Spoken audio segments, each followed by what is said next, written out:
آپ کی سیرت کو مد نظر رکھتے ہوئے بہتر ہو جائیں۔ کوئی انسان کامیاب شمار نہیں ہوگا جب تک کہ وہ ان 4 باتوں پر خاص توجہ نہ دے۔ کوئی شخصیت بن کر نہیں آئے گا سامنے جب تک کہ وہ ان 4 باتوں کی طرف خاص اس کی توجہ نہ ہو۔ سب سے پہلا موضوع، وہ جسے بھی مانتا ہے، جسے بھی خالق اور رب مانتا ہو، میں بھی عمومی بات کر رہا ہوں، اس کے لیے اس کے پاس وقت کتنا ہے، اپنے رب کے لیے اس کے پاس ٹائم کتنا ہے، اپنے رب کے لیے اس کے پاس وقت کتنا ہے۔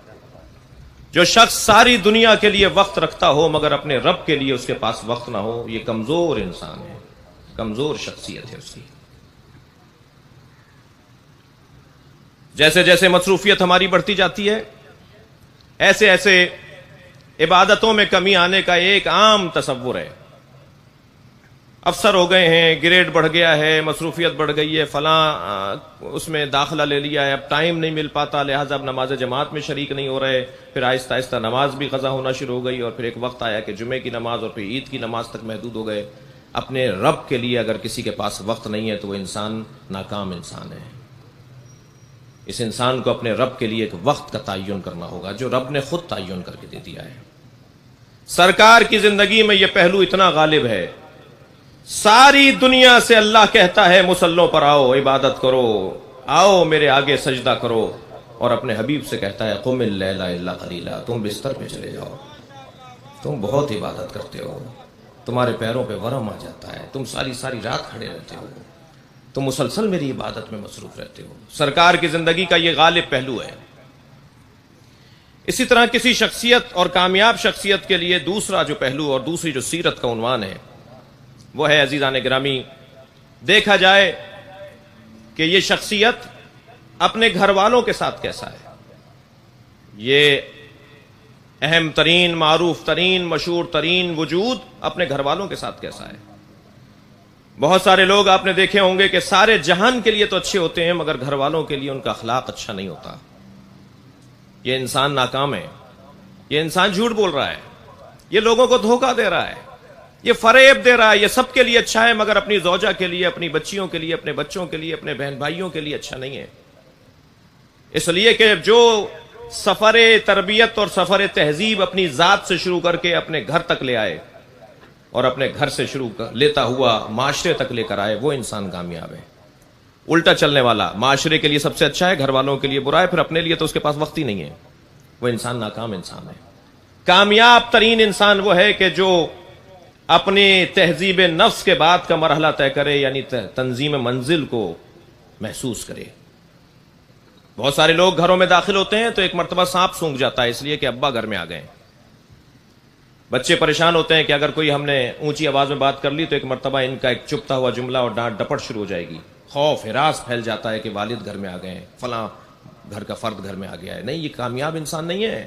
یہ کتنا ہی بڑا ڈاکٹر ہو، یہ کتنا ہی بڑا انجینئر ہو، کتنا ہی بڑی علامہ اور کتنا ہی بڑی مولانا ہو، یہ انسان کامیاب انسان نہیں ہے جو گھر والوں کے لیے اچھا نہیں ہے۔ اور ان رشتوں میں بھی جو سب سے قریبی رشتہ ہے وہ زوجہ کا رشتہ ہے۔ لہذا ایک صحابی پیغمبر کا واقعہ ہے کہ جب ان کی رحلت ہوئی تو سرکار دو جہاں نے نالین اپنے پیروں میں نہیں لیں، گریا بھی فرمایا ان کے جنازے پر، فرمایا 70,000 فرشتے ان کے جنازے میں شریک ہیں، لیکن جب ان کو دفنا دیا گیا تو فرمانے لگے دعا کرو اس پہ فشار قبر ہو رہا ہے۔ تو پوچھنے والوں نے پوچھا یا رسول اللہ، اتنا بڑا آدمی جس کے جنازے میں آپ ایسے شریک ہوں اس کے اوپر بھی فشار قبر ہے؟ فرمانے لگے اپنی زوجہ سے اس کا اخلاق اچھا نہیں تھا، اپنے گھر والوں کے ساتھ اس کا تناؤ بڑھ تھا، اس کا اخلاق اچھا نہیں تھا۔ اگر گھر والوں کے ساتھ معاملات اچھے نہ ہوں، اخلاقی انداز اچھا نہ ہو تو عزیزان گرامی بہت سے معاملات خراب ہو جائیں گے، آخرت میں خرابیاں ہو جائیں گی، مرنے کے بعد کے معاملات خراب ہو جائیں گے۔ تو معلوم یہ ہوا کہ کامیاب انسان کا ایک عنوان یہ ہے کہ اس کے گھر والوں کے ساتھ اس کا اخلاق اچھا ہو، اور سرکار کی سیرت میں یہ پہلو بھی غالب ہے۔ اس لیے کہ جب سرکار نے اعلان نبوت فرمایا تو سب سے پہلے زوجہ نے کلمہ پڑھ کے بتایا کہ سچا پیغمبر ہے، گھر والوں نے پہلے تائید کی ہے کہ سچے پیغمبر ہیں، اقرار کیا ہے کہ آپ کی عظمت ایسی ہی ہے جیسی وہ بیان کر رہے ہیں کہ میں رسول ہوں، میں خاتم ہوں، میں اللہ کی جانب سے نمائندہ ہوں۔ یہ دوسرا پہلو ہے سیرت کا۔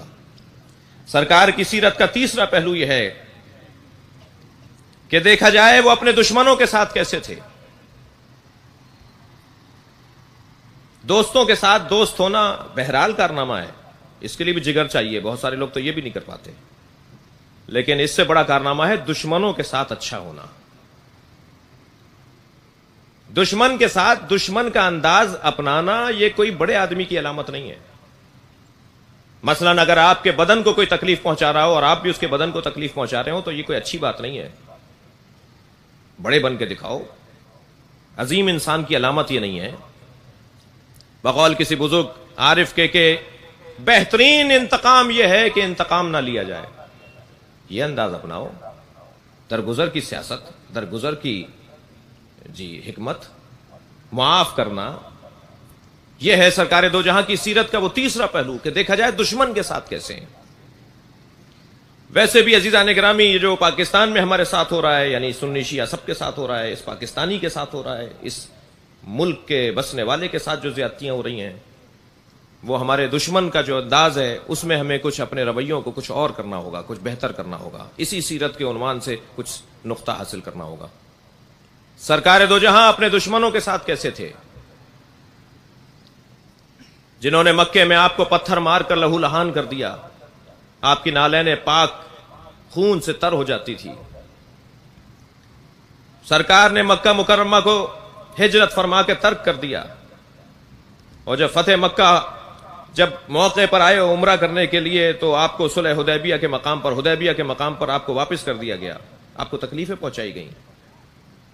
لیکن جب سرکار دو جہاں فتح مکہ کے موقع پر مکے میں تشریف فرما ہوئے تو ہاتھ باندھے ہوئے تھے ان لوگوں کے جنہوں نے سرکار کو اذیتیں پہنچائی تھی.